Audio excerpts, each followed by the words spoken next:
Bellagio for me is this beautiful combination of the natural and the built environment that really was inspirational and got me thinking differently. I'm working on a novel. I'm completing it, in fact, and I did most of this novel at Bellagio, which was a real pleasure. And it's a novel about money, it's a novel about loss, it's a novel about melancholy, it's a novel about family.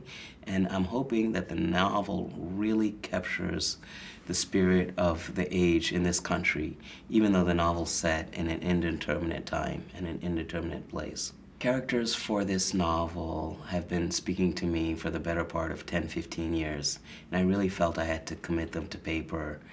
And the circumstances the characters find themselves in came in the last 5 years with the global collapse of financial industries.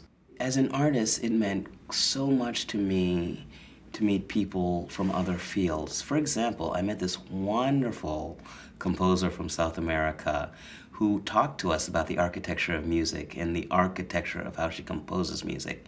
And that really got me thinking about the architecture of words and sentences and paragraphs and novels.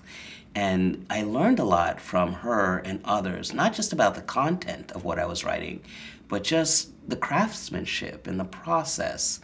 And so we had people who were former elected leaders, we had composers, we had memoirists, we had people who work in the field in terms of nonprofit work and in bettering the world. And in that rich mix of people from different countries, everywhere from China to Vietnam to Brazil to Argentina, it really helped me expand and fine-tune my thinking. And to me, that was a nice contradiction, the ability to both expand and fine-tune what was creatively on my mind.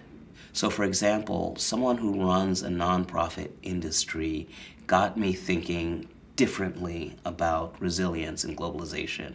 Someone who was a former prime minister of a major country got me thinking differently about nihilism. We had conversations about nihilism, we had conversations about money, we had conversations about financial collapse, which were incredibly helpful to my work. So even, and perhaps especially non-artists, were helpful to me. I think a lot of people would benefit for Bellagio. I might especially suggest people who have some level of accomplishment under their belt, but who really need the time, the resource, the connection, and the thinking to really take their work, whether it be craftsmanship, whether it be nonprofit work, to the next level. To me, it's just a place of possibility. If I could put one word on Bellagio, it's a place of possibility.